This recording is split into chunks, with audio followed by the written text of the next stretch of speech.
ready. GMA Weather, serbisyong totoo ng GMA News. Mga kapuso, patuloy na nakaapekto ang hanging easterlies o yung po nagagaling sa silangan sa malaking bahagi ng bansa. At muli ring umiiral ang hanging amihan dyan naman sa may extreme northern Luzon ayon sa Pag-asa. Kaya nakataas po ngayon ang gale warning dyan sa naman sa lahat ng seaboards ng northern Luzon.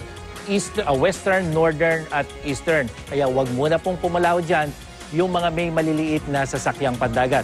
At base naman sa datos ng The Weather Company, magiging maulan pa rin dyan sa northern Luzon. Maghapon po yan bukas at sa hapon naman, asahan ang ulan sa iba pang bahagi.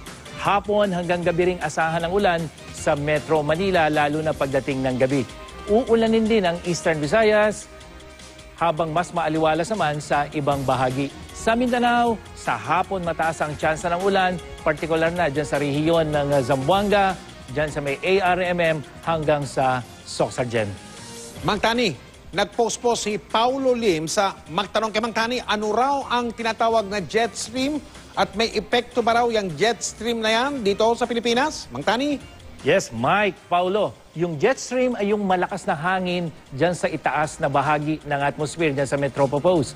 Bahagi ang jet stream ng mas malaking air mass at dito matatagpuan yung pinakamalalakas na hangin na posibleng umabot hanggang 200 kilometers per hour ang bilis. Sa Amerika, kapag nasa timog o abnormal yung jet stream na posisyon, nagdudulot ito ng mas malamig na temperatura. At dito sa Pilipinas, mararamdaman din natin yung mas malamig na panahon kapag umabot yung jet stream dyan sa may tikatimugang bahagi ng bansang Japan.